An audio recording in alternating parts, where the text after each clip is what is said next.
नमस्कार दोस्तों। आईसे पर आपका स्वागत है और मॉडर्न हिस्ट्री का हस्ताक्षर मैं आनंद सिंह आपके सामने हाजिर हुआ हूँ रेनेसां से संबंधित एक बहुत ही महत्वपूर्ण क्लास के साथ। और आज की हमारी क्लास संदर्भित है, डेडिकेटेड है स्वामी विवेकानंद पर। पिछली क्लास में हमने आपके रेनेसां से संबंधित कई महत्वपूर्ण व्यक्तित्वों की चर्चा की थी, आपसे उनसे जुड़े परीक्षा के प्रश्न और उनसे जुड़े जो तथ्य थे उसकी जानकारी आपसे साझा की थी। आज जिनकी हम चर्चा करने जा रहे हैं वो केवल शिक्षा के उद्देश्य से जो है उनके बारे में मत सुनिएगा। हिंदुस्तान में अगर कभी कुछ बेहद बेहतर से बेहतरीन लोग आए हैं जिन्होंने हिंदुस्तान के लोगों को गौरवान्वित और प्रभावित करने का एक बेहतर से बेहतरीन प्रयास किया, उनमें से सबसे बेहतरीन व्यक्तित्व मेरे अपने व्यक्तिगत तौर पर स्वामी विवेकानंद है। और मेरे ही नहीं, आपके और हमें से बहुत सारे जो युवा हैं उनके प्रेरणा स्रोत हैं आपके स्वामी विवेकानंद। तो स्वामी विवेकानंद पुनर्जागरण और धर्म सुधार आंदोलन में अपनी भूमिका किस प्रकार से निभाते हैं, क्या भारतीय समाज को देकर जाते हैं, क्या उनका उद्देश्य था जीवन का, उन्होंने हमें क्या सिखाया, इसी के बारे में आज की पूरी क्लास आपको दिखाई पड़ती है। ठीक है। स्वामी विवेकानंद देखा जाए तो 12 जनवरी 1863 में इनका कलकत्ता में जन्म होता है और बचपन का नाम होता है इनके नरेंद्र नाथ दत्त। भारत में 12 जनवरी को राष्ट्रीय युवा दिवस के तौर पर मनाया जाता है क्योंकि विवेकानंद एक भारत माता के सबसे बेहतरीन पुत्रों में से एक थे और काफी युवा अवस्था में ही उन्होंने काफी कुछ प्राप्त कर लिया था आध्यात्मिक तौर पर देखा जाए तो। ठीक है। 12 जनवरी 1863 में इनका कलकत्ता में जन्म होता है और नरेंद्र नाथ दत्त इनके बचपन का नाम होता है। पिता इनके वकील पेशे से, वकालत पेशे से जुड़े हुए थे और माता इनकी गृहिणी थी और धर्म से काफी जुड़ी हुई थी इनकी माता, जिनका प्रभाव आपके नरेंद्र नाथ दत्त पर दिखाई पड़ता है। नरेंद्र नाथ दत्त बचपन से ही आपके काफी इंटेलेक्ट यानी काफी आपके प्रबुद्ध वर्ग के बच्चों जैसा बिहेव किया करते थे। बचपन में इनके जो भी छोटे बच्चों को पसंद आने वाली चीजें हैं उनसे विमुख ये प्रकृति के करीब अधिक रहा करते थे। चिड़ियों को सुनना, नदियों को देखना, पहाड़ों को देखना काफी पसंद था इनको, नरेंद्र जी को। एक बार एक सन्यासी इनके घर के बाहर से गुजरा और उस सन्यासी को देखकर नरेंद्र बहुत प्रभावित हुए थे। तब संभवतः उनको नहीं मालूम था कि उनका स्वयं का जीवन एक सन्यासी की तरह जाने वाला है। नरेंद्र अपनी माता को एक लंबा समय देखते थे कि वो ईश्वर की आराधना में बिजी हैं, और परंतु देखते ये थे कि माता उनकी एक मूर्ति के सामने अपनी पूरी की पूरी आस्था प्रकट करती रहती। नरेंद्र ईश्वर से साक्षात्कार करना चाहते थे। वो ये जानना चाहते थे कि जिस ईश्वर को हम पूज रहे हैं वो मूर्ति स्वरूप में, क्या वो सच में अस्तित्व में है भी या नहीं। इस परिस्थिति में आप क्या देखेंगे कि नरेंद्र के मन की जो जिजीविषा है वो बहुत तेजी से बढ़ती चली जा रही है ईश्वर के अस्तित्व और उसके स्वरूप को लेकर। अपने टीन एज के समय में नरेंद्र जब बड़े होते हैं तो कुछ समय के लिए उन्होंने आपके बंगाल और कलकत्ता में प्रसिद्ध ब्रह्म समाज को भी ज्वाइन किया कि शायद इनके मन की बेचैनी शांत हो सके और ये जान सकें कि क्या ईश्वर है, ईश्वर का अगर यदि अस्तित्व है तो उसका स्वरूप कैसा है, और यदि स्वरूप कैसा है तो ईश्वर दिखते कैसे हैं कैसे, हैं भी या नहीं। इन सब बातों को लेकर नरेंद्र बहुत परेशान रहा करते थे। ऐसे में ब्रह्म समाज में जाते हैं, परंतु ब्रह्म समाज के सिद्धांत और ब्रह्म समाज से जुड़े व्यक्ति भी आपके नरेंद्र के मन की जिज्ञासा को शांत नहीं कर पाते। नरेंद्र के मन की जिज्ञासा और बेचैनी बहुत तीव्र होती जा रही थी और वो अपने पूरे के पूरे स्वभाव को ही आ, ये कह सकता हूं कि उदासी और एक बेचैनी से भरे नरेंद्र की तरफ लेकर चले जा रहे थे। ये आपके होता है, ये बड़ी अस्वाभाविक सी चीज है, लेकिन बेचैनी जिसमें जिस भी चीज की होती है वो व्यक्ति कभी भी शांत दिखाई पड़ता नहीं। नरेंद्र कभी भी शांत नहीं रह पाते थे। दिन रात इनकी बेचैनी ईश्वर के साक्षात्कार के प्रति जो इनके मन में महत्वाकांक्षा है वो बढ़ती जा रही थी। ऐसे में कलकत्ते के एक काली मंदिर के उपासक के बारे में इन्होंने बहुत सुना था। कलकत्ते के वो काली मंदिर के जो उपासक थे उनकी आरती बड़ी मीठी हुआ करती थी। उनकी आरती जो है बड़ी आपके क्या कहते हैं, बहुत लोग दूर से सुनने आते थे। इनका मूल नाम गदाधर चटर्जी हुआ करता था, जिन्हें आप रामकृष्ण परमहंस के नाम से जानते हैं। ठीक है। तो 1880 में आपके रामकृष्ण परमहंस के शिष्य बन जाते हैं। मात्र केवल उस समय इनकी उम्र आपके 17 वर्ष रही होगी जब नरेंद्र नाथ दत्त आपके शिष्य बन जाते हैं रामकृष्ण परमहंस के। मूल नाम इनका गदाधर चटर्जी था और कलकत्ता में हुगली तट पर तारकेश्वर मंदिर के पुजारी थे और दक्षिणेश्वर के संत कहलाते थे। ठीक है। त्याग, ध्यान व सेवा मुख्य इनके सिद्धांत माने गए और गले में कैंसर के कारण आपके रामकृष्ण परमहंस की मृत्यु हो जाती है। परंतु मृत्यु से पहले रामकृष्ण परमहंस ने क्या दिया समाज को, है कि नहीं, ये बड़ी महत्वपूर्ण बात थी। रामकृष्ण परमहंस से जब स्वामी विवेकानंद की पहली मुलाकात होती है तो पहली मुलाकात, अब देखिए किताबों में जो मैंने रामकृष्ण परमहंस और स्वामी विवेकानंद की पहली मुलाकात के बारे में जो पढ़ा है तो काफी दैवीय तरीके से उस बात को समझाया गया है कि रामकृष्ण परमहंस के सामने जब स्वामी विवेक जाते हैं तो रामकृष्ण परमहंस को देखते ही स्वामी विवेक को देखते ही आपके रामकृष्ण परमहंस जो है काफी भावुक हो जाते हैं, काफी आतुर हो जाते हैं और कहते हैं कि तुम अब तक कहाँ थे नरेंद्र। ठीक।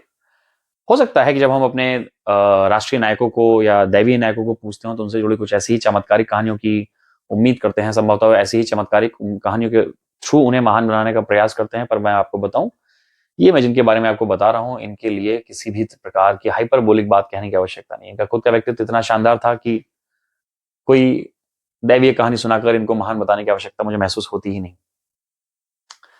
रामकृष्ण परमहंस और स्वामी विवेक में शुरुआत में मतैक्यता नहीं थी। मतैक्यता मतलब विचार इनके सहमत नहीं हुआ करते थे। नरेंद्र अपने बालपन में बेचैनी से भरे कई प्रश्न रामकृष्ण परमहंस से पूछा करते थे, लेकिन एक सच्चा, यदि धर्म का अगर सच्चा ज्ञाता है तो आप क्या देखेंगे, वो हमेशा मुस्कुराएगा, शांत रहेगा और आपके मन में उठने वाली जिज्ञासा का बहुत कम शब्दों में इतना साधारण और इतना सटीक जवाब देगा कि आपके मन में उस विषय से या उस प्रश्न से जुड़ी कभी भी दोबारा कोई जिज्ञासा उत्पन्न ना हो। और ये ऐसा तभी होता है जब आपने धर्म को पिया, आपने धर्म को जो है अपने भीतर उतारा। ठीक है। आज के धर्माचार्यों की अगर मैं बात करूं, धर्म तो बहुत दूर की बात है, उन्हें कुछ आपके ग्रंथ रटे होते हैं, उसी के आधार पर बकायदा वो एक भीड़ इकट्ठा करते हैं, लाखों का पंडाल लगा के वो जनता को ये मैसेज देते हैं कि दूर रही मोह माया से, जो भी हो हमें सौंप दीजिए आके। ठीक। तो उनसे बहुत अलग नजर आते हैं आपके स्वामी विवेकानंद। मतलब तुलना ही मैंने गलत कर दी, कहीं एग्जिस्ट भी नहीं करते। वर्तमान धर्माचार्य और स्वामी विवेकानंद के बीच का जो अंतर है वो शायद ब्रह्मांड पार भी है। स्वामी विवेकानंद का जो सबसे मजबूत प्रश्न था जिसको रामकृष्ण परमहंस ने एक बड़े शानदार तरीके से समझाया था, वो ये था कि हमें मूर्ति क्यों पूजनी चाहिए, क्या मूर्ति पूजा आवश्यक है। तो रामकृष्ण परमहंस उनको एक एग्जाम्पल के थ्रू समझाते हैं। जैसे वो एग्जाम्पल था, बड़ा शानदार था। आपको भले इस बोर्ड पे नीचे की चीजें दिखाई पड़ रही हो, बट अगर आप नीचे की चीजें अवॉइड करिए तो आप बोर्ड के ऊपर के इस एक हिस्से को जरा ध्यान दीजिए। ठीक है। आप बोर्ड के केवल इतने हिस्से पर ध्यान दीजिए जितना स्क्वायर मैंने आपको बना के दिखाया। इस स्क्वायर के भीतर किसी एक माइक्रो पॉइंट पर आप फोकस कीजिए, किसी भी माइक्रो पॉइंट पर फोकस कीजिए। आंखें बंद करके आप जब दोबारा खोलेंगे आंखें तो आप ये देखेंगे कि जिस माइक्रो पॉइंट पर आपने फोकस किया था वो आपको देख नहीं रहा है ना। जबकि सिर्फ एक डॉट विशेष लगा देने पर अब आपको इस एक बिंदु पर फोकस करना बड़ा आसान हो जाता है। मूर्ति पूजा के संदर्भ में रामकृष्ण परमहंस ने स्वामी विवेकानंद को कुछ इसी प्रकार के उदाहरणों से समझाया कि मूर्ति पूजा का यह अर्थ बिल्कुल नहीं है कि उस मूर्ति में ही ईश्वर विद्यमान है, परंतु हर व्यक्ति का आध्यात्मिक दर्शन और बौद्धिक दर्शन इतना गंभीर नहीं होता कि वो व्यक्ति बिना ईश्वर को मूर्ति स्वरूप में देखे ईश्वर से संवाद कर सके। सबको एक माध्यम की आवश्यकता होती है। तो रामकृष्ण परमहंस ने कहा कि वो मूर्ति आपके लिए केवल एक माध्यम है, मूर्ति में ईश्वर नहीं है। मूर्ति आपके लिए एक माध्यम है, आपको आत्म केंद्रित करने के लिए, आपको फोकस करने के लिए, क्योंकि जब आप ईश्वर से संवाद करते हैं तो दुनिया से कटे हुए होते हैं। बाई चांस मान लीजिए आप एक मंदिर जाएं, यदि आप बौद्धिक हैं, बेहतरीन उच्च शिक्षा आपने पाई हो तो आपका मानसिक स्तर एक अलग लेवल पे चला जाएगा। और यदि आपने उच्च शिक्षा पाई, आपका मानसिक स्तर अलग लेवल का है, तो आप क्या करेंगे, आप कहीं भी बैठे होकर आपको ईश्वर के चारों तरफ उसको अनुभूत कर सकेंगे। लेकिन सरल सहज व्यक्ति जो होता है उसके लिए चीजें बड़ी प्रतीकात्मक होती हैं। यानी यदि वो मंदिर जा रहा है तो सामने मूर्ति होनी चाहिए, और जब मूर्ति होती है सामने तो व्यक्ति या भक्त जो क्या होता है, आंखें बंद करके पूरी तरह से लीन हो जाता है उस मूर्ति के प्रति और एकदम फोकस से ईश्वर से संवाद कर पाता है। बस मूर्ति की यही अवधारणा है। देखिए कितने शानदार तरीके से समझाया कि ना तो किसी आडंबर का उन्होंने पक्ष लिया और ना ही किसी भी तरह से मैनिपुलेटिव कोई बात कही। अब क्या बताया मैंने कि अगर मैं बौद्धिक हूं तो चलो ठीक है, मैं मंदिर में जाऊंगा, मैं एक खुले कैंपस में चला जाऊंगा, चारों तरफ मुझे कुछ नहीं देख रहा, मैं किसी भी एक पॉइंट को ईश्वर मानकर उनसे संवाद कर लूंगा। लेकिन साधारण आदमी नहीं कर पाएगा नहीं। तो उन्हीं के लिए आपके क्या हुआ, एक मूर्ति जैसी वस्तु की जो है आपके हमें आवश्यकता पड़ी। और फिर क्या होता है कि उस मूर्ति से हम फोकस करके अपने सारा संवाद ईश्वर से स्थापित कर लेते हैं। स्वामी विवेक बाद में जब एक सन्यासी के तौर पर उभरेंगे तो रामकृष्ण परमहंस की पूरी जो शिक्षा है उसको बड़े तार्किक और बड़े सहज ढंग से आपके हिंदुस्तानियों के सामने रखते हैं। ठीक है। रामकृष्ण परमहंस और स्वामी विवेकानंद की जो आपके कह सकते हैं कि जो गुरु शिष्य परंपरा है उसमें काफी प्रेम पनपता चला जा रहा था। दोनों ही एक दूसरे से मिले बिना, यही कह सकता हूं कि एक दूसरे से धर्म दर्शन पर बातचीत किए बिना बेचैन रहा करते थे। इसी बीच क्या होता है कि नरेंद्र के पिता का देहांत हो जाता है और नरेंद्र जी के पिताजी का जब देहांत होगा तो उन पर आपके परिवार की जो है भरण पोषण की जिम्मेदारी आ जाती है। तो नरेंद्र को फाइनली क्या होता है, अपने पिता के स्थान पर सरकारी विभाग में एक क्लर्क के तौर पर जो है एक पद मिल जाता है। अब नरेंद्र नाथ का लगभग एक बड़ा समय जो है क्लर्क के तौर पर, एक बाबू के तौर पर एक विभाग में जो है आपके व्यतीत हो रहा है, जबकि नरेंद्र का मन इस तरह की सांसारिक चीजों पर बिल्कुल भी नहीं लगता था, रत्ती भर भी नहीं। तो ऐसे में फिर क्या होगा, ऐसे में कहानी कुछ ऐसी बनेगी कि नरेंद्र बहुत लंबे समय तक रजिस्ट करते हैं और फिर जब बेचैन रहना शुरू करते हैं तो फिर वो रामकृष्ण परमहंस के पास आते हैं। इधर रामकृष्ण परमहंस भी अपने कैंसर की एकदम अंतिम अवस्था में थे, जहां कभी भी वो अपने प्राण त्याग या देह त्याग सकते थे। तो एक दिन रामकृष्ण परमहंस ने नरेंद्र नाथ जी को अपने पास बुलाया और ये कहा कि नरेंद्र, तुम सिर्फ बाबू बनने के लिए पैदा नहीं हुए हो। और यहां जब मैं बाबू शब्द का प्रयोग कर रहा हूं तो मेरा संदर्भ है क्लर्क। वर्तमान समय में बाबू के कई पर्याय जो है आपके देखने को मिलते हैं। तो ये जिस बाबू का मैंने प्रयोग किया वो बाबू का मतलब क्लर्क है। समझ तो आप गए होंगे। ठीक, तो आगे बढ़े और यहां पर आपको क्या बताया गया है कि नरेंद्र को उद्देश्य देकर जाते हैं रामकृष्ण परमहंस। इसके बाद नरेंद्र जो है पूरे भारत का भ्रमण करते हैं। पूरे भारत का भ्रमण करने वाले व्यक्ति का जो आध्यात्मिक जो दर्शन होगा, जो उसकी मानसिक गहनता होगी, वो एक अलग स्तर की दिखाई पड़ती है। और जहां तक मुझे ये जान पड़ता है कि जिन्होंने भी संपूर्ण भारत का भ्रमण कर लिया और यदि वो अपने लोक जीवन में सक्रिय रहे तो महानतम व्यक्तित्व के तौर पर पहचाने गए।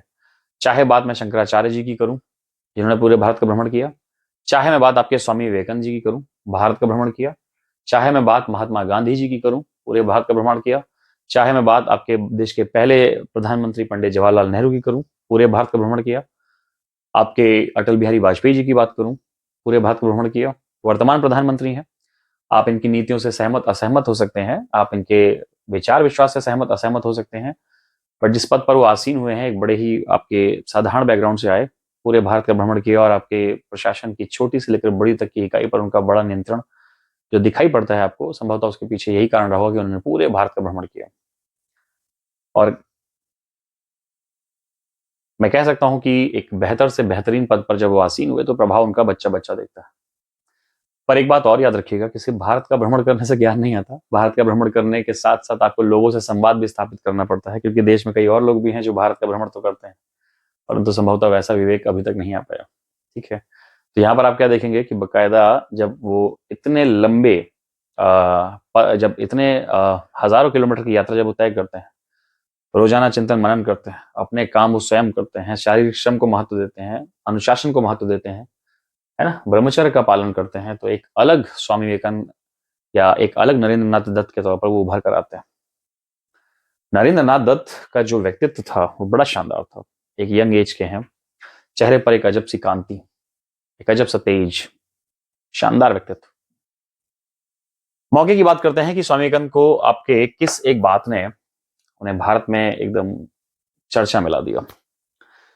दरअसल 1893 की बात है और 1893 में आपके शिकागो में विश्व के सभी जितने भी धार्मिक आपके संगठन हुआ करते थे, या कह सकते हैं जितने भी धर्म थे, उनकी एक संसद बुलाई गई थी कि सभी धर्मों के लोग आइए, अपने अपने विचार रखिए और दुनिया को एक दूसरे के धर्मों के बारे में जानकारी दीजिए कि आपके धर्म में क्या विशेषता है। आप आइए, जानकारी दीजिए और जानकारी लीजिए भी।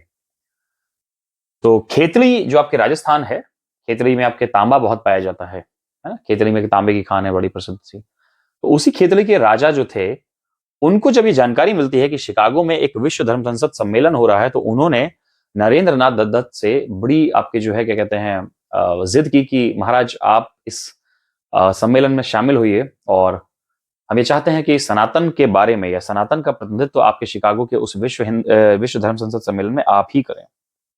ठीक है, ये आपके राजा जो आपके दिखाई पड़ रहे हैं कुंवर अजीत सिंह, उनकी इच्छा थी। नरेंद्र पहले इनकार करते हैं, लेकिन इसके बाद जब काफी इंसिस्ट करते हैं तो आपके अजीत सिंह को निराश नहीं करते हैं और नरेंद्र दत्त तैयार हो जाते हैं शिकागो जाने के लिए। और शिकागो जाने से पहले नरेंद्र नाथ दत्त जी को एक नया नाम दे दिया गया है और वो नया नाम है स्वामी विवेकानंद। ठीक है, तो बकायदा आपको याद है कि दक्षिण की जो आपके दक्षिणतम भारत के रामेश्वरम की शिला पर बैठते हैं, इसके बाद वो शिकागो के लिए निकल पड़ते हैं। 1893 में जब वो शिकागो पहुंचते हैं, देखिए 1893 में वो महाराज के खर्चे पर पेनिनसुलर नामक जहाज से शिकागो में प्रथम विश्व धर्म संसद सम्मेलन में जो है आपके पार्टिसिपेट करने जाते हैं। ठीक है, धर्म संसद सम्मेलन में पहुंचने पर आपके स्वामी विवेकानंद का आप क्या देखते हैं? 11 सितंबर 1893 को शिकागो के सेंट कोलंबस हॉल पहुंचे और यहीं पर उन्होंने वो ओजस्वी भाषण दिया था, जिसके बाद स्वामी विवेकानंद न केवल आपके भारत के पूरे यूरोप और अमेरिका में इनकी धूम मच गई। क्या था वो ओजस्वी भाषण? सब के सभी लोग आते हैं, भाषण देते हैं, और इसके बाद जब अंतिम बारी आती है स्वामी विवेकानंद की, पहले तो लोग उनके आपके परिधान पर ही उपहास करते हैं कि कैसा गेरुआ वस्त्र धारण करके व्यक्ति आए हैं। लोगों ने सोचा कि संभवतः हो सकता है समय ना रहा होगा, इन्होंने कपड़ा खरीदा हो कोट बनवाने के लिए, बट दर्जी काम पर या दर्जी छुट्टी पर चला गया तो कोट का कपड़ा डायरेक्ट लपेट के आ गया। लोग तो कुछ भी कह सकते हैं, पश्चिम की विचारधारा और पश्चिम की मानसिकता को ही तो चुनौती देने गए थे स्वामी विवेकानंद। भाषण के लिए जब ये आते हैं मंच पर, तो इनका सबसे पहला जो आपके सबसे वेलकम आपके एड्रेस था, वो था कि जो भी समय का समा रहा हो, बोला कि गुड इवनिंग या good morning, welcome brothers and sisters of America. America या पश्चिम ये वो देश हैं या ये वो संस्कृति है जहां पर लेडीज और जेंटलमैन का कल्चर चलता है, और यहां पर अपने पहले ही वाक्य में स्वामी विवेकानंद पूरी की पूरी भीड़ से एक संबंध स्थापित करके उनको कनेक्ट करने का प्रयास कर रहे हैं। और उनका सीधा सीधा कहना आता है कि welcome brothers and sisters of America. ठीक, उनके इतने कहते ही आपके पूरे के पूरे सदन में, हॉल में ताली बजना शुरू हो जाती कि ये व्यक्ति कौन है भाई, जिसको हम जानते नहीं, वो हमें जानता नहीं और हमें अपना सबका भाई बहन बता रहा है। इसके बाद जो स्वामी विवेकानंद ने भाषण दिया, ओजस्वी और शानदार भाषण था। According to Swami Vivekananda, I belong to the nation which become the shelter of multiple religion of the world. I belong to the nation which has taught the world the lesson of intolerance. माफ करिएगा, tolerance. I belong to the nation which has become the mother of multiple religions like Buddhism, Jainism, and multi more. We belong to the nation which believes in Vasudhaiva Kutumbakam. I belong to the nation which believes a strong belief on life sciences. I belong to the nation who worship trees, mountains, breezes, rivers, everything. Not because we belong to the nation which is orthodox, just because we belong to the nation which thankful to God, because we thought that Kane Kade Ishwaram, that every single atom has been made by the Almighty, and we worship everything whatever we gain from nature just to thank the mother nature, the Almighty. English में झोंक दिया है, मैं इसका हिंदी अनुवाद भी करता हूं, आपको परेशान मत होइए। इसका हिंदी अनुवाद है कि मैं उस देश का वासी हूं जिसने पूरी दुनिया की कई सभ्यताओं को अपनी छाती पर स्थान दिया। मैं उस देश का वासी हूं जहां पर कई धर्मों का उदय हुआ। मैं उस देश का वासी हूं जहां पर कई धर्म आए और शरण पा गए। मैं उस देश का निवासी हूं जिसने पूरी दुनिया को सहिष्णुता का पाठ पढ़ाया। मैं उस देश का वासी हूं जिसने पूरी दुनिया को अपना परिवार माना और वसुधैव कुटुंबकम की बात कही। हम सब कुछ पूछते हैं, हम पर्वत पूछते हैं, नदी पूछते हैं, पहाड़ पूछते हैं, पशु पक्षी सब पूछते हैं। सो इसलिए नहीं कि हम अंधविश्वासी हैं, वो इसलिए क्योंकि हमारा ये विश्वास है कि प्रकृति में स्थापित सब कुछ ईश्वर द्वारा निर्मित है और कण कण में ईश्वर है। और यदि कण कण के ईश्वर की इस संकल्पना को हम माने, तो एक एक कण में आपके परमात्मा बसता है और उस परमात्मा को थैंकफुल करते हैं हम, उस परमात्मा की बनाई हर एक चीज का सम्मान करके। ये जो बात स्वामी विवेकानंद ने कही थी, ये बात कहने के लिए आपको शास्त्रों की और बहुत सारी चीजों की आवश्यकता नहीं है। इसके लिए आपको गहन और आपके सच के धार्मिक और आध्यात्मिक ज्ञान की आवश्यकता है, जो कि रामकृष्ण परमहंस ने उनको दिया। और स्वामी विवेक के अतिरिक्त संभवतः सनातन का इस तरह का जो प्रदर्शन है या जो जिस तरह का प्रेजेंटेशन आपके उन्होंने किया शिकागो के सम्मेलन में, उनसे बेहतर कोई कर नहीं सकता था। खैर, आगे जब आप देखते हैं तो यहां पर लगातार आप क्या देखेंगे कि वो फिर 3 वर्ष तक आपके शिकागो में ही रहते हैं। बाकायदा शिकागो और ईसाई समाज का जो यूरोप था, वो स्वामी विवेकानंद के पीछे पागल हो चुका है। इवन आपके न्यूयॉर्क हेराल्ड में लिखा है कि भारत जैसे देश में ईसाई प्रचारक भेजना बेवकूफी है, जिनका खुद का इंटेलेक्ट इतना शानदार है, इतना गहन है, इतना बौद्धिक है, वहां हम जैसे ईसाई मिशनरी भेजकर उसे क्या ही सिखा पाएंगे। ठीक, तो मानना पड़ेगा उनको। अमेरिका, जर्मनी, फ्रांस, इंग्लैंड और स्विट्जरलैंड की यात्रा आपके स्वामी विवेकानंद इसके बाद करते नजर आते हैं और पूरी दुनिया को ये मैसेज समझाते हैं कि क्या थे हम, क्या हैं हम। ये जरूर कि हमारी कुछ नस्लें खराब हो गई, हमारे कुछ व्यक्तियों के अपने जो सामाजिक नियम है, कानून है, उनकी वजह से हमारी स्थिति ऐसी हो गई कि आक्रांता आए और हमारे ऊपर राज कर गया। अदरवाइज हम मानसिक तौर पर कभी भी इतने कमजोर या इतने आपके लाचार नहीं रहे कि अपने आप को या किसी और को मदद ना दे सके। आप ही समझिए, जब आगे वापस लौटते हैं यहाँ पर, तो ध्यान से देखेंगे कि न्यूयॉर्क में इन्होंने वेदांत सोसाइटी की स्थापना की। इसके अलावा कैलिफोर्निया में एक शांति आश्रम भी जो है आपके स्वामी विवेकानंद द्वारा स्थापित किया जाता है। ठीक है। 1897 में कलकत्ता के कारानगर में रामकृष्ण मिशन की स्थापना की, और ये आपके समझिए कि रामकृष्ण मिशन की स्थापना 1897 में होती कलकत्ता में है, लेकिन वर्तमान समय में क्या होता है, आपका इसका मुख्यालय क्या होता है, बाद में वेल्लूर शिफ्ट हो जाता है। तो आज आपको वेल्लूर में ही रामकृष्ण मिशन आपको दिखाई पड़ेगा। 1899 में अल्मोड़ा में मायावती नामक स्थान पर इन्होंने एक मठ स्थापित किया। 1899 में वो पुनः अमेरिका गए, और 1900 का आपके समझिए जो द्वितीय विश्व धर्म संसद सम्मेलन था, उसमें भी आपके स्वामी विवेकानंद भाग लेते दिखाई पड़ते हैं। ठीक। स्वामी विवेकानंद कई पुस्तकों के आपके लेखक के तौर पर भी पहचाने जाते हैं, जैसे राजयोग, कर्मयोग, ज्ञान योग और भक्ति योग। ठीक है, क्लियर है कि नहीं? और यहां पर आपके एक क्या कहते हैं, बकायदा एक किताब और लिखते हैं कि आई एम ए सोशलिस्ट, मैं समाजवादी हूं, lecture from Colombo to Almora. उन्होंने कहां कहां पर क्या क्या बातें कही, उसके बारे में भी आपके बात कही जाती है। स्वामी विवेकानंद की एक बड़ी प्रसिद्ध आपके आयरिश भक्त हुआ करती थी, जिनका मूल नाम मार्गरेट नोबेल था, परंतु स्वामी विवेकानंद इन्हें अपनी पुत्री की भांति पहचानते थे, और इनको पूरे के पूरे आपके स्वामीनंद विवेकानंद के जितने भी शिष्य हुआ करते थे, उनको सिस्टर निवेदिता कहते थे। पूरे के पूरे न्यूयॉर्क में, आपके पूरे के पूरे अमेरिका में स्वामी विवेकानंद की धूम है। एक सुपरस्टार के तौर पे पहचाने जा रहे हैं कि हिंदुस्तान से कोई सन्यासी आया और आध्यात्मिक दर्शन सुनिए, बात सुनिए, उसकी थॉट क्लैरिटी सुनिए, बड़े बड़े लोग पानी मांग जाए। ठीक है, तो ऐसे थे हमारे आपके स्वामी विवेकानंद। स्वामी विवेकानंद हिंदुस्तान को सिखाते क्या थे, उनका हमेशा बिल्कुल मैसेज क्लियर रहता था। स्वामी विवेकानंद के बारे में सबसे विशेष बात होती थी कि उनकी जो थॉट क्लैरिटी थी, किसी भी चीज पर वो फंसते नहीं थे, किसी भी चीज पर कोई लंबी उलूल जुलूल उलझी बातें नहीं करते थे, बहुत ही कम शब्दों में बड़ी स्पष्ट बातें कहा करते थे। ठीक है। और जब आप ऐसे स्वामी विवेकानंद जी को देखेंगे, तो जैसे वहां पर आपकी कई बातें स्पष्ट करते दिखाई पड़ते हैं। जैसे कई बार युवा उनसे पूछते थे कि उन्हें क्या अधिक जो है ध्यान देना चाहिए, उन्हें किस चीज पर अधिक ध्यान देना चाहिए, पढ़ाई पर या आपके दूसरी जो उनकी रुचियां हैं उस पर। तो ये आपके लिए बड़ा महत्वपूर्ण है कि जब स्वामी विवेकानंद आपके युवाओं को प्रेरित करते हैं, तो वो एक बात तो स्पष्ट तौर पे कहते हैं। वो कहते हैं कि आपका जो मन करे वो करिए। ठीक है, कोई बेहतर निकल सकता है पढ़ाई में, कोई बेहतर निकल सकता है आपके खेल में, तो आपका जो मन कर रहा है वो करिए। ठीक। दूसरा एक चीज, कभी कंफ्यूज मत रहिए। Play while you play, work while you work. जब आपका खेलने का मन करे आप खेलिए, जब आपको पढ़ने का मन करे आप पढ़िए, या जो भी आपको उत्पादक भूमिका में आपको करना पसंद हो वो करिए। हमारे साथ अमूमन स्थिति क्या होती है, थिएटर में बैठ के हमें पढ़ाई की चिंता होती है, और पढ़ाई के टेबल पर बैठ के हमें थिएटर में नई मूवी देखने के ख्वाब आ रहे होते हैं, है ना? एक जगह पे पैर हमारे टिकते ही नहीं। दूसरी चीज और है, स्वामी विवेकानंद कहते हैं कि it's better to play football than reading Gita. यानी हर कोई व्यक्ति उतना धार्मिक नहीं हो सकता, हर कोई व्यक्ति उतना आध्यात्मिक नहीं हो सकता, तो क्या वो आपके बेहतर हेल्थ या बेहतर अध्यात्म का पात्र नहीं बन सकता? तो यहां पर स्वामी विवेकानंद बिल्कुल क्लियर कहते हैं, तुम्हारा जिस काम में मन लगे वो करो। ठीक है, जिस काम में मन लगता है उसे उसमें 100% दो। और वहीं से फिर एक बड़ी पॉपुलर सी कोट निकल के आती है कि awake, arise and stop not till the goal is reached. जो हमारी संस्थान की ये जो डेस्क है, जिस पर मैं हाथ रख के पढ़ा रहा हूं आपको, यहाँ पर स्वामी विवेकानंद की एक तस्वीर लगी है, और यहाँ पर लिखा है कि all power is with in you, you can do anything and everything. सारी शक्तियां तुम्हारे भीतर समाहित हैं, तुम कुछ भी कर सकते हो और जो चाहे कर सकते हो। अध्यात्म का एक अलग दर्शन लेकर जाते हैं स्वामी विवेकानंद।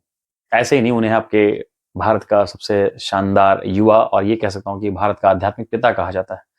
भारत के आध्यात्मिक पिता की उपमा आपके रामायण के रचयिता वाल्मीकि को नहीं दी गई, तुलसीदास जी को नहीं दी गई, किसी अन्य को नहीं दी गई, लेकिन स्वामी विवेकानंद को आपके भारत के आध्यात्मिक पिता की उपमा दी जाती है। ठीक है, आगे बढ़ते हैं, और आगे बढ़ने पर हमें जो है आपके स्वामी विवेकानंद के विषय में देखिए और कुछ बातें यदि मिलती हैं तो मैं आपको साझा करता हूं। स्वामी विवेकानंद के विषय के बारे में जो है आपके, जैसे इनके विचारों की अगर हम बात करते हैं, तो इन्होंने बकायदा मूर्ति पूजा, बहुदेववाद और मानव सेवा, इनको अपने जो है क्या कहते हैं विचार का आधार बनाया। सुभाष चंद्र बोस जो है, उन्होंने इनके बारे में कहा था कि उन्होंने इनके बारे में कहा था कि स्वामी विवेकानंद जो है वो आपके भारतीय राष्ट्रीय आंदोलन के दौरान आपके भारत के आध्यात्मिक पिता के तौर पर अपनी हैसियत रखते हैं। ठीक है, तो ये हो गए आपके स्वामी विवेकानंद, जिनकी चर्चा मैंने आपसे अभी की। ठीक है, इसके बाद जो सबसे महत्वपूर्ण व्यक्ति जो कि महाराष्ट्र के आपके बंगाल के निकल के आते हैं, एक समाज सुधार के तौर पे जाने जाते हैं, वो व्यक्ति हैं आपके ईश्वर चंद्र विद्यासागर। वो व्यक्ति कौन है? ईश्वर चंद्र विद्यासागर। इनको भी हम एक बड़े समाज सुधार के तौर पर देखेंगे। ईश्वर चंद्र विद्यासागर कौन है देख लीजिए। 1820 से 1891 के बीच में आपके ईश्वर चंद्र विद्यासागर का अपना जीवन का कार्यकाल रहा, 71 वर्ष की उम्र रही है। इन्हें विद्यासागर क्यों कहा जाता था? कारण ये था कि आपके संस्कृत भाषा के, समझ रहे हैं, 1841 में फोर्ट विलियम कॉलेज में संस्कृत विभाग प्रमुख भी बन जाते हैं। तो संस्कृत भाषा के ये एक बड़े ही महारथी जानकार थे और लगभग लगभग इनको संस्कृत और शास्त्रों के विषय में एक गहरा ज्ञान था। तो उस ज्ञान का सागर होने के कारण ही इनका नाम ईश्वर चंद्र विद्यासागर पड़ता है। ईश्वर चंद्र विद्यासागर आपके रेनेसां में जुड़ते हैं विधवा पुनर्विवाह जीवन से। समझ रहे हैं? आधुनिक बांग्ला भाषा जैसे आज आपको दिखाई पड़ती है, उसके बहुत सारे अक्षरों का वर्णमाला में बहुत सारे आपके ग्रामेटिकल जो चेंजेस किए गए हैं, आधुनिक बांग्ला जो आप लोगों को बोलते दिखाई पड़ते हैं, उसके पीछे आपके ईश्वर चंद्र विद्यासागर ही थे जिन्होंने उसका पुनर्निर्माण किया, उसको रिफाइन किया। ठीक है, आपके 1839 में कानून की पढ़ाई करते हैं, इसके बाद संस्कृत विभाग के प्रमुख बन जाते हैं। ठीक है कि नहीं? तो इनको क्या होता है, आपके मैंने बताया संस्कृत कॉलेज में विद्वता के कारण को विद्यासागर कहा गया। इनका जो सबसे महत्वपूर्ण कार्य था, जो आपके देखने को मिलता है, वो सबसे महत्वपूर्ण कार्य था आपके विधवा पुनर्विवाह विवाह जो है उसको बिल्कुल कायदे से क्या करना, आपके आरोपित करना। उनके कुछ और भी एफर्ट्स आपके दिखाई पड़ते हैं, जैसे कलकत्ता में उन्होंने मेट्रोपॉलिटन कॉलेज की स्थापना करके दिखाई। 1849 में उन्होंने बैथुन कॉलेज की स्थापना की। बंगाली को सरलता से पढ़ने और सीखने हेतु इन्होंने बनो परिचय नामक किताब लिखी। ठीक है, और सिंपल सी बात है, और भी कुछ इनकी प्रमुख कृतियां रही हैं, जैसे बेताल पंचविंशति, जिसे आप बेताल 25 कहते हैं, है ना, बेताल पंचविंशति, जिसे आप बेताल 25 कहते हैं। तो वो एक बड़ी प्रसिद्ध सी 25 कहानी की जो किताब है आपके, वो आपके ईश्वर चंद्र विद्यासागर लिखते दिखाई पड़ते हैं। बांग्ला इतिहास यानी कि आपके जो है दिखाई पड़ती है। कथामाला यहाँ पर लिखे दिखाई पड़ रही है। कथामाला का आपके हिंदी मतलब है कथामाला। ठीक है, जीवन चरित्र आपके इनकी किताब दिखाई पड़ती है। सोम प्रकाश, वर्नाकुलर प्रेस एक्ट जब लॉन्च हुआ था तो सबसे पहली किताब जिसको बैन किया गया था वो आपके ईश्वर चंद्र विद्यासागर की जो पत्र था उनका, वही है आपके सोम प्रकाश। ठीक है, वर्नाकुलर प्रेस एक्ट क्या था? आपके लिटन महोदय जब आते हैं तो वर्नाकुलर प्रेस एक्ट लगा देते हैं, यानी देसी भाषाओं में कोई भी समाचार पत्र या पत्रिका नहीं छापा जाएगा। और सोम प्रकाश बकायदा बांग्ला भाषा में छपता था, इसके कारण क्या होता है, इस पत्रिका को प्रतिबंधित कर दिया जाता है। अच्छा, आपके वर्नाकुलर प्रेस एक्ट से जुड़ी एक और महत्वपूर्ण बात यह है कि वर्नाकुलर प्रेस एक्ट के तहत, यानी वर्नाकुलर प्रेस एक्ट लागू होने के बाद कौन सी पत्रिका थी जिसे रातों रात आपके उसकी भाषा परिवर्तित कर दी गई थी? तो वो पत्रिका थी आपके अमृत बाजार पत्रिका। कौन सी? अमृत बाजार पत्रिका, जिसको आज वर्तमान समय में आप प्रिंट और इलेक्ट्रॉनिक दोनों ही क्षेत्रों में मीडिया के तौर पर एक मीडिया हाउस के तौर पर पहचानते हैं। आप देखते होंगे अक्सर एबीपी न्यूज करके एक चैनल आता है, वो वही आपके अमृत बाजार पत्रिका का ही प्रोडक्शन है। ठीक है, क्लियर है कि नहीं? अब यहाँ पर जब हम आपके ईश्वर चंद्र विद्यासागर के जीवन के क्या कहते हैं प्रयासों को देखते हैं, तो मैंने आपको बताया कि ईश्वर चंद्र विद्यासागर विधवा जीवन से क्या कहते हैं जुड़ी समस्याओं को के निराकरण के लिए पहचाने जाते हैं। इनकी एक लंबी बातचीत होती है किसके साथ? इनकी एक लंबी बातचीत होती है आपके ये कह सकता हूं कि कैनिंग के साथ इनकी एक लंबी बातचीत होती है, डलहौजी के साथ इनकी एक लंबी बातचीत होती है। ठीक है, और ये कई बार समाज सुधार के प्रयास करने की कोशिश करते हैं। जैसे आप क्या देखेंगे, 26 जुलाई 1856 को कैनिंग के सहयोग से इन्होंने विधवा पुनर्विवाह अधिनियम लागू करवाया, जिसके तहत इन्होंने क्या बोला है कि अब यदि समाज में कोई विधवा स्त्री है तो उसे भी पुनः जीवन को जो है सकारात्मक दिशा में ले जाने और पुनः विवाह करने का पूरा अधिकार मिलना चाहिए। केशव चंद्र सेन एक ऐसे व्यक्ति निकल कर आते हैं जहां पर उन्होंने जीवन भर आपके ब्रह्म समाज की बात कही, परंतु मौके पर उन्होंने अपनी 12 वर्षीय कन्या का विवाह कूच बिहार के राजा से करके अपने आप को जस्टिफाई करने का प्रयास किया था, जबकि ईश्वर चंद्र विद्यासागर अपने जवान बेटे का विवाह एक विधवा स्त्री से करते हैं, जस्ट टू से कि नहीं, जो विचार मेरे हैं वो, अगर मैं विधवा स्त्री के प्रति जो है सहानुभूति रखता हूँ, उनके जीवन की तकलीफों को अगर मैंने महसूस किया है, तो मैं ये सिर्फ ऐसा नहीं कि किसी और के संदर्भ में एक्सेप्ट करने को तैयार हूँ, अपने लिए नहीं। यदि मेरा मौका पड़ेगा, मेरे बेटे की अगर आवश्यकता पड़ेगी, तो मैं उसका भी विवाह किसी विधवा से कर दूंगा, मुझे इसमें कोई समस्या नहीं है।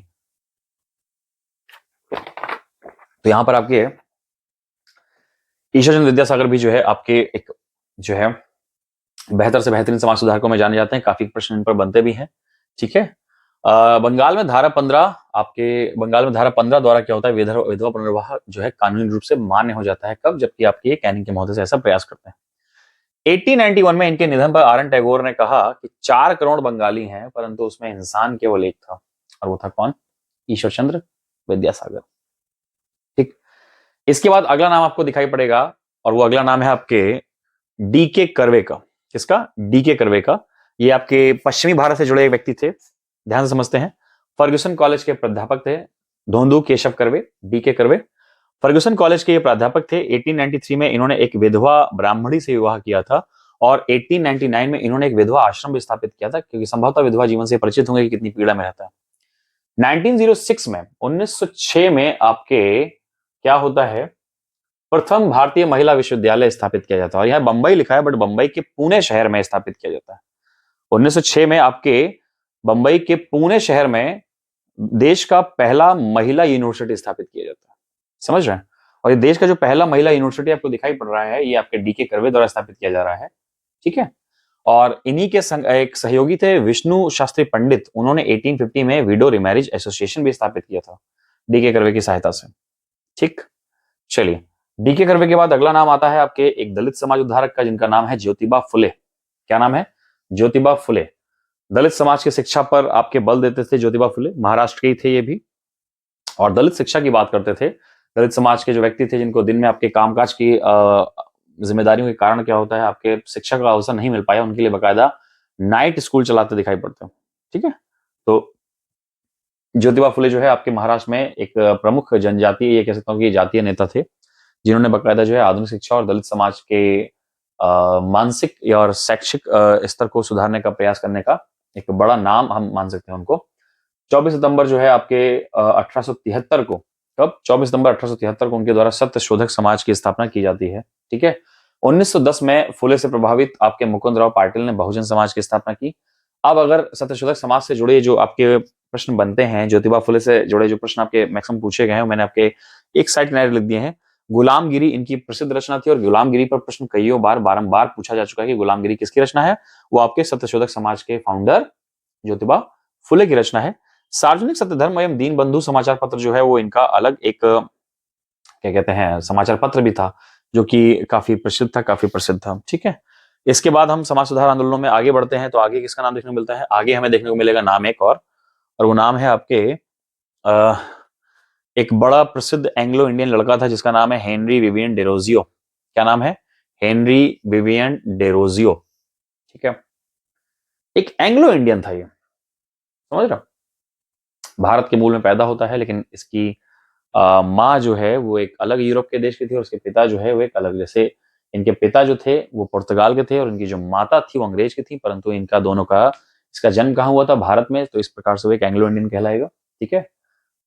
हेनरी विवियन डेरोजियो ने आपके यंग बंगाल आंदोलन चलाया। कहां पर? बंगाल में। कौन सा आंदोलन चलाया? यंग बंगाल आंदोलन, जवान बंगाल आंदोलन। हेनरी विवियन डेरोजियो एक ऐसा व्यक्ति था जो कि आपके रेडिकल अप्रोच से घिरा हुआ व्यक्ति था। रेडिकल अप्रोच का मतलब है कि आपके ना वो केवल धर्म का आपके विरोध करता था, आलोचना करता था, कभी कभी आलोचना जो है काफी फूहड़ या काफी जो है आपके ये कह सकता हूँ कि हिंसक या मन को खिन्न कर जाने वाला जो है प्रयास हो जाया करता था।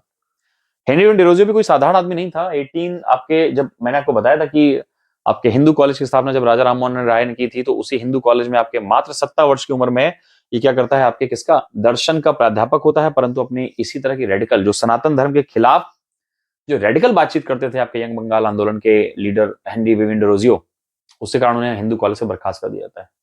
हेनरी विवियन डेरोजियो को आपके देश के पहले राष्ट्रकवि के तौर पर देखा जाता है। इन्होंने एक पोएम लिखी थी जिसकी शुरुआती कुछ लाइन ओ दी माई मदरलैंड, तो मदरलैंड शब्द का प्रयोग था। तो ये माना जाता है कि हेनरी विवियन डेरोजियो जो है आपके बंगाल के ऐसे प्रथम व्यक्ति थे, या भारत के ऐसे प्रथम व्यक्ति थे जिनको हम ये कह सकते हैं कि वो राष्ट्रकवि थे। आगे बढ़ने पर हमें जो है देखने को मिलेंगे इनके द्वारा संस्थापित संस्थाएं और उद्देश्य। एकेडमिक एसोसिएशन, डिबेटिंग क्लब, बंग हिंदू सभा इनके संस्थापित संस्थाएं थी, और इनके उद्देश्य क्या हुआ करते थे? ये प्रेस की आजादी की बात करते थे, रूढ़िवादी परंपराओं पर प्रहार करते थे, नारी शिक्षा एवं उच्च पदों पर भारतीयों की नियुक्ति के पक्षधर रहते थे। लेकिन बाद में क्या होता है कि सनातन पर या सनातन के प्रतीकों पर इनका जो आपके आलोचना करने का जो पैटर्न और तरीका था वो काफी ज्यादा रिडिक्यूल हो जाता था। ये मूर्तियों को तोड़ते थे, मूर्तियों का अपमान करते थे। तो लोग इनकी बात को समझने की बजाय इनसे ऑफेंड ज्यादा हो जाया करते थे। ठीक है। यंग बंगाल आंदोलन के लीडर हेनरी विवियन डेरोजियो। अगला जो नाम आपको दिखाई पड़ रहा है वो क्या है? अगला जो नाम आपको दिखाई पड़ेगा वो ये है कि जब ब्रह्म समाज का बंगाल में तेजी से प्रसार देखा गया, तो एक व्यक्ति जिसने ब्रह्म समाज और उसकी शिक्षा को चैलेंज करते हुए दक्षिणपंथी रूढ़िवादी विचारों का समर्थन किया। और वो व्यक्ति थे आपके राजा राधा, या राजा तो नहीं बोलूंगा, राधाकांत देव। ठीक है, राधाकांत देव ने धर्म सभा की स्थापना की थी, और ये धर्म सभा की स्थापना उन्होंने ब्रह्म समाज के ये कह सकता हूं कि प्रत्युत्तर में की थी, कि इधर किसी ने ब्रह्म समाज स्थापित किया तो उधर राजा राधाकांत देव ने क्या स्थापित कर दिया, धर्म सभा। इनका ये मानना था, किसका, आपके राजा राधाकांत देव का, कि हिंदू परंपरावाद जैसा चलता आया है वैसा ही चलना चाहिए, कुछ भी चेंज नहीं होना चाहिए, ना तो कोई ब्रह्म समाज आना चाहिए, ना ही कोई पश्चिमी तरीका आना चाहिए। ठीक है, यानी पूरी तरह से रूढ़िवादी व्यक्ति हुआ करते थे आपके राजा राधाकांत देव। ब्रह्म समाज एवं प्रवर्तनवादियों का विरोध करते थे और सती प्रथा का समर्थन करते थे। यानी आपको बिल्कुल क्लियर स्पष्ट नजर में आ रहा है कि राजा राधाकांत देव ने ये जो आपके धर्म सभा की स्थापना की है, इसका केवल केवल एक ही काम है कि आपके हिंदू प्रोपेगेंडा को फैलाना, और एजेंडा जो है ऐसा लेकर चलना कि कोई चेंज नहीं होना चाहिए, जो भी है सब सही है। ठीक, आगे बढ़ते हैं। आगे बढ़ने पर जो है हमें क्या कहते हैं, कुछ और जो है व्यक्ति दिखाई पड़ते हैं, जैसे एक आपके एनी बेसेंट। इनकी चर्चा किए बिना आपके धर्म सुधार आंदोलन की चर्चा बेकार है। और ये हैं आपके एनी बेसेंट, जिन्होंने आपके जो है भारत में थियोसॉफिकल सोसाइटी की कमान संभाली थी। ध्यान समझते हैं पहले थियोसॉफिकल सोसाइटी के विषय में। 1879 में आपके पूरी दुनिया के धर्मों के आध्यात्मिक दर्शन को ज्ञान करने के लिए, उसके बेहतर से बेहतरीन चीजों का संश्लेषण करने के लिए 1875 में न्यूयॉर्क में, कहां पर, न्यूयॉर्क में आपके एक रूसी थे, रशियन थे, वो थे मैडम ब्लावंटस्की, और एक अमेरिकी थे कैप्टन अल्कॉट। तो एक रशियन मैडम है आपके मैडम ब्लावंटस्की, और एक अमेरिकी जो है कमांडर है मेजर अल्कॉट। इन दोनों ने मिलकर क्या किया था, आपके 1875 में एक संस्था स्थापित की जिसे बोला गया थियोसॉफिकल सोसाइटी। 4 साल बाद आप ये समझिए कि थियोसॉफिकल सोसाइटी को इंटेंशनली भारत के दर्शन को समझने के लिए स्थापित किया गया था, बात याद रखिएगा। इसलिए 4 साल बाद हम क्या देखते हैं, 1879 में इनका संगठन जो है वो अड्यार में आता दिखाई पड़ता है। कहा, आपके अड्यार में आता दिखाई पड़ता है। और भारत की थियोसॉफिकल सोसाइटी की जो सबसे प्रमुख अध्यक्षा बनाई जाती हैं, वो कौन बनाई जाती हैं, आपके इंग्लैंड में एक आयरिश लड़की हैं एनी बेसेंट। उनको आपके थियोसॉफिकल सोसाइटी की जिम्मेदारी भारत में सौंपी जाती है। ठीक है, इनका उद्देश्य क्या था, ईश्वर की एकता एवं विश्व बंधुत्व, और सबसे खास बात क्या था कि भारत में इसका उद्देश्य प्राचीन हिंदुत्व में आत्मविश्वास जगाना था। ठीक है नहीं, ये इनके थियोसॉफिकल सोसाइटी की खास बात थी। थियोसॉफिकल सोसाइटी की जो आपके एनी बेसेंट महोदया है वो भारत में आती हैं, और इन्होंने क्या, जो एनी बेसेंट है, इनका दार्शनिक आधार क्या होता है, हिंदू व बौद्ध ग्रंथ बनते हैं। कौन सा, हिंदू व बौद्ध ग्रंथ।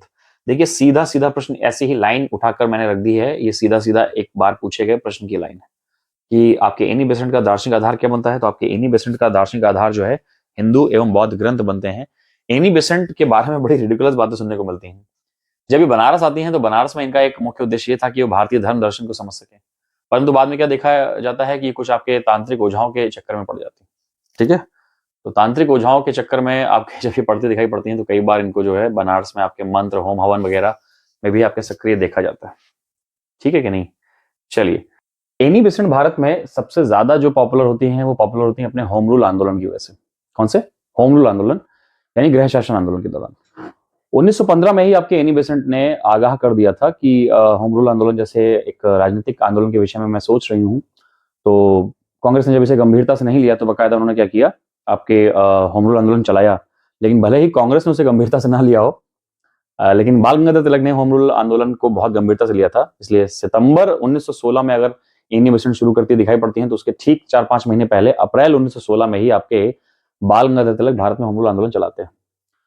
शुरुआत में एनी बेसेंट एक काफी चर्चित महिला के तौर पर, काफी प्रचलित महिला के तौर पर हिंदुस्तान में स्थापित हो चुकी थी। अपने होम रूल आंदोलन के दौरान जब इनको गिरफ्तार किया जाता है तो इनकी गिरफ्तारी का विरोध आपके तत्कालीन अमेरिकी राष्ट्रपति भी करते हैं, जिसका दबाव आपके ब्रिटेन पर पड़ता है और इंग्लैंड इन्हें जेल से आजाद करता है भारत में। और ठीक अगले वर्ष 1916 के बाद 1917 में आपके एनी बेसेंट क्या होती हैं, आपके कलकत्ता कांग्रेस की अध्यक्ष बनती है। और इस तरह से एनी बेसेंट किसी भी अधिवेशन की पहली बार ऐसा हो रहा था कि कोई महिला किसी कांग्रेस सत्र के अध्यक्ष बनाई जाए। ठीक है, एनी बेसेंट का एक और वाक्य मैं आपको बताता हूं, जब महात्मा गांधी को इन्होंने आपके बनारस हिंदू यूनिवर्सिटी की स्थापना की नींव स्थापना कार्यक्रम में जब बुलाया। आपके बनारस हिंदू कॉलेज की स्थापना आपके एनी बेसेंट बहुत पहले स्थापित कर चुकी थी, बहुत पहले कर चुकी थी। ठीक है, फंडिंग के थ्रू। और उसी बनारस हिंदू कॉलेज को बाद में कन्वर्ट कर दिया जाता है किसमें, आपके बनारस हिंदू यूनिवर्सिटी के रूप में। और उसके फिर संस्थापक या उसकी फिर जो आपके जिम्मेदारी या कमान मदन मोहन मालवीय को सौंपी जाती है। तो उद्घाटन कार्यक्रम के दौरान महात्मा गांधी भारत भ्रमण पर थे और उस दौरान वो बनारस की यात्रा पर थे, तो महात्मा गांधी को इसके उद्घाटन कार्यक्रम में बुलाया जाता है, जहां पर आपको मालूम है कि महात्मा गांधी ने बकायदा वहां आए जितने भी अतिथि गण थे उनको हिंदुस्तान की दुर्दशा के लिए बकायदा पानी पी पी के जो है कोसा। एनी बेसेंट भी रिग्रेट कर रही थी कि महात्मा गांधी को क्यों बुला लिया भाई, है ना।